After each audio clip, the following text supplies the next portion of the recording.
Hello friends, कैसे हो आप? आई होप आप सभी बहुत अच्छे होंगे और मेरी तरफ से आप सभी को हैप्पी होली और होली की ढेर सारी शुभकामनाएं। तो आज मैं सुनाऊंगी आपको होली की ही कहानी, क्योंकि हर रोज़ एक कहानी तो आपको सुनाई दी जाती है। तो मैंने सोचा कि होली की कहानी भी हो जाए। तो चलिए मैं शुरू करती हूँ। तो प्राचीन काल में एक हिरण्य नाम का एक राक्षस राज करता था और उसने अपने इतनी तपस्या की कि अपने ब्रह्मा जी से ब्रह्मा जी की वो पूजा करता था। ब्रह्मा जी की तपस्या करके उसने ऐसा वरदान पा लिया कि वो कभी भी ना मर सके, अमर हो जाए। ना वो घर में मर सके, ना वो बाहर मर सके, ना ज़मीन पे मर सके, ना आसमान में मर सके, वो अमर हो जाए। और ये वरदान पा लिया तो वो रात दिन जैसे तपस्या में लगा रहा। तो ब्रह्मा जी ने उससे प्रसन्न होकर उसको ये वरदान दे भी दिया।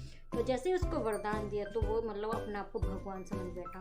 अपने आप को समझने लगा कि मैं भगवान हूँ और सभी से अपनी पूजा करवाने लग गया। और सभी जो उसके राजमहल में रहते थे, नौकर चाकर आस पास के जितने भी थे सब उसकी पूजा करने लगे।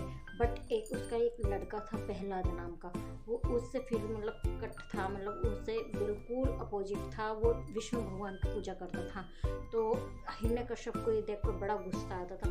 हिरण्यकश्यप कहता था कि भाई तुम मेरी पूजा कर। तो प्रहलाद को विष्णु भगवान पर विश्वास था, तो प्रहलाद विष्णु भगवान की पूजा करता। एक दिन क्या हुआ, जैसे ही प्रहलाद विष्णु भगवान की पूजा कर रहा था तो तभी हिरण्यकश्यप वहाँ पर आ गए और उसको पूजा करते देख हिरण्यकश्यप को इतना ज़्यादा गुस्सा आया, बहुत ज़्यादा। और उसने प्रहलाद को सजा देने के लिए ना जाने कितने कितने तरीके अपनाए। तो जैसे ही उसने एक से एक तरीके अपनाए, लेकिन प्रहलाद विष्णु भगवान की पूजा ही करता रहा। वो टस से मस नहीं हुआ। तो इससे तंग आकर के हिरण्यकश्यप की एक बहन थी होलिका, तो उसने बोला कि भैया आप चिंता मत कीजिए, मेरे पास में एक कपड़ा है जो आग से आग वगैरह में किसी भी चीज़ में वो जलता नहीं है। उसका सुरक्षा कवच था उसके पास में। तो बोला कि मैं ऐसे ऐसे होली का जलाएंगे जिस दिन, तो मैं ऐसे अंगारों पर बैठ जाऊंगी प्रहलाद को लेकर के और मैं तो उस कपड़े को ओढ़ लूँगी। बट प्रहलाद उस कपड़े को नहीं ओढ़ पाएगा, क्योंकि प्रहलाद के पास में कोई भी सुरक्षा कवच नहीं था। तो जैसे ही वो उसमें आग लगेगी तो मैं तो बच जाऊंगी, बट प्रहलाद जल जाएगा। तो हिरण्यकश्यप ने देर न करते उसको ये आइडिया एकदम कमाल का लग गया, क्योंकि वो तो उसको चाहता ही था मारने के लिए, क्योंकि वो विष्णु भगवान की पूजा करता था। फिर उसने क्या किया, उसने जैसे ही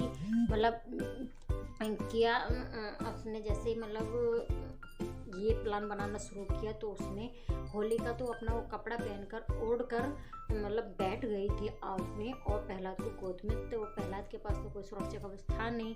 तो प्रहलाद सोच रहा था कि मैं तो जल जाऊंगा। प्रहलाद को किसी भी तरह का कोई डर नहीं लग रहा था। फिर भी वो विष्णु भगवान की पूजा में भक्ति में लीन था और वो विष्णु भगवान से ही प्रार्थना करता रहा कि अब जो होगा वो सब आपके हाथ में है। तो जैसे होलिका वहाँ पर बैठती है तो जो होलिका का वो सुरक्षा कवच होता है वो उड़ के एकदम प्रहलाद के ऊपर आ जाता है, बट प्रहलाद बच जाता है। और जैसे ही आग लगती है तो होलिका जल जाती है। तो तभी से ही हमारे यहाँ पर होली मनाई जाती है। इस बुराई पर अच्छाई की जीत के लिए यहाँ पर होली मनाई जाती है।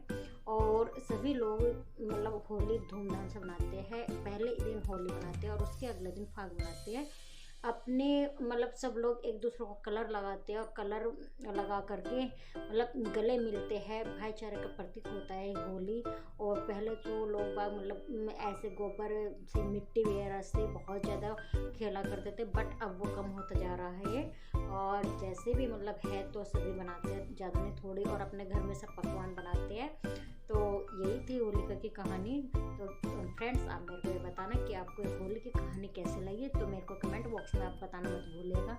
और किस ने होली किस तरीके से बनाई ये भी मेरे को कमेंट बॉक्स में ज़रूर बताना। तो मिलती हूँ अपने नेक्स्ट वीडियो में नेक्स्ट स्टोरी के साथ में। तब तक के लिए बाय बाय फ्रेंड।